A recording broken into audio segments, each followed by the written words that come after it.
Halo teman-teman semua, selamat datang kembali di Satu Harian Menjadi Murid. Nah, udah lama gak ketemu ya teman-teman.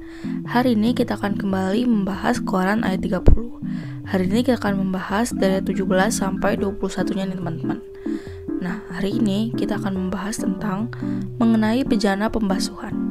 Nah, seperti biasa aku akan bacain dulu bacaan firman Tuhan kita untuk hari ini ya teman-teman.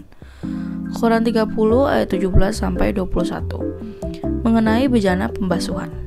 Berfirmanlah Tuhan kepada Musa, haruslah engkau membuat bejana dan juga alasnya dari tembaga untuk pembasuhan, dan kau tempatkanlah itu antara kemah pertemuan dan mezbah, dan kau taruhlah air ke dalamnya. Maka Harun dan anak-anaknya haruslah membasuh tangan dan kaki mereka dengan air dari dalamnya.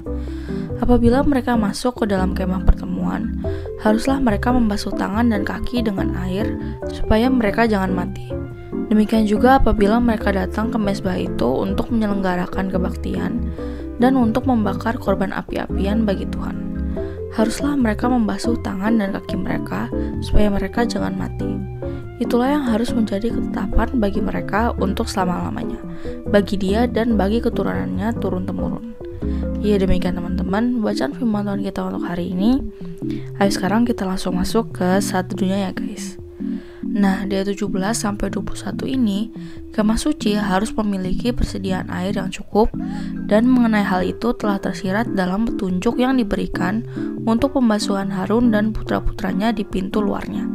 Coba cek dulu ya guys di Quran 29 ayat 4. Tempat itu akan berisi persediaan air yang cukup, dan sekarang tentang tempat air itu diatur dalam perintah untuk membasuh bagian dalam korban. Tuhan memberikan petunjuk khusus kepada Musa. Dia harus menyediakan sebuah bejana, atau lebih tepatnya sebuah bejana perunggu yang harus berdiri di atas kaki atau alas perunggu yang terpisah di pelataran kemah suci, di antara pintu masuk kemah suci dan mezbah perunggu. Wadah tersebut harus selalu dipasok dengan air dan untuk menyediakan apapun yang mungkin diperlukan untuk berbagai upacara.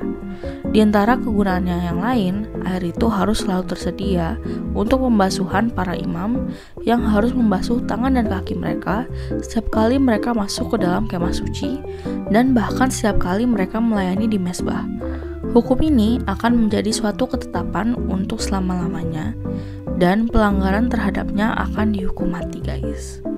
Nah, di ayat 18, bejana wadah air pembasuhan yang di kemah suci adalah sebuah vas atau baskom perunggu yang besar, ditopang oleh pot kaki dan alas.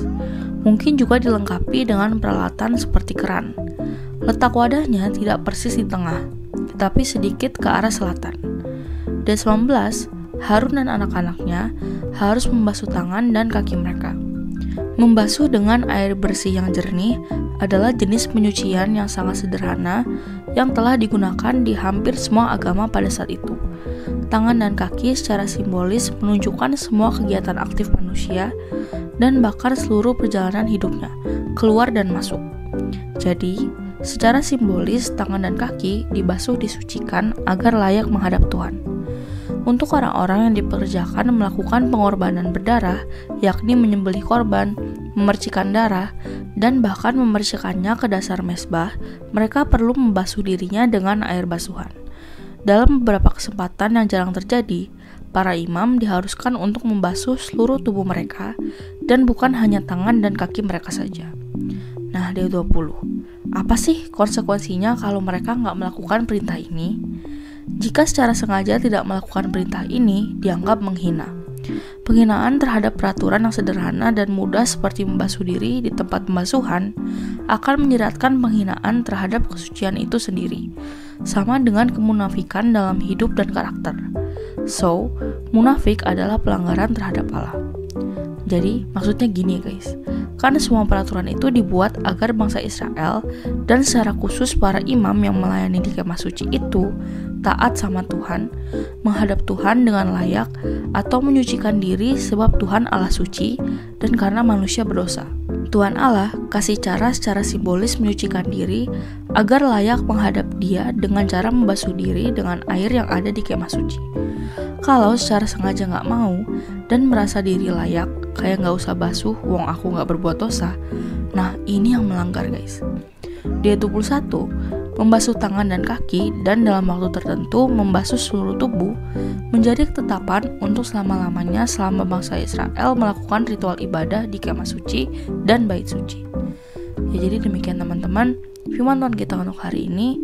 Nah, sekarang aku mau kalian buat merefleksikan nih guys. Nah, hari ini kita belajar. Yang pertama, Tuhan Allah memberikan media untuk manusia yang berdosa bisa menghadap Dia dengan cara menyucikan diri dengan air basuhan. Yang kedua, manusia tinggal ngikut atau taat membasuh diri dengan menyadari dirinya terbatas dan berdosa, membutuhkan pembasuhan dari Tuhan untuk layak menghadapnya. Jadi, yuk kita belajar untuk menyadari bahwa Allah itu kudus.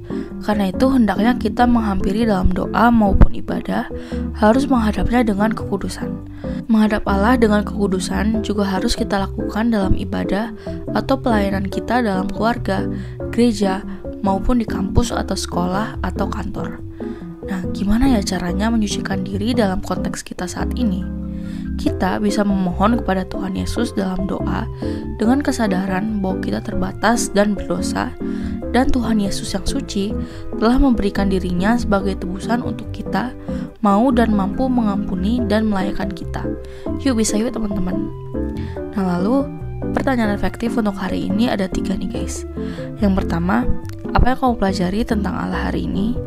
Yang kedua, apa yang Allah sampaikan kepadamu melalui perikop ini? Dan yang ketiga, bagaimana kamu menerapkan firman Tuhan ini dalam kehidupanmu sehari lepas hari, entah di kantor, di rumah, atau dimanapun kamu berada? Seperti biasa, teman-teman bawa jawab sendiri, atau kalau mau komen di bawah jawaban kalian juga boleh banget guys. Ya, jadi segitu aja satu kita untuk hari ini. Sekarang aku mau pimpin kalian dalam doa penutup ya teman-teman. Teman-teman, mari kita berdoa. Tuhan, tolonglah aku untuk menghadap Tuhan dan melayani Tuhan dalam kekudusan, baik di rumah, gereja, kantor, kampus, atau sekolah. Terima kasih Tuhan, hanya dalam nama-Mu kami berdoa. Amin. Tetap semangat guys, Tuhan Yesus beserta kita. Thank you for watching and see you in the next video. Bye-bye.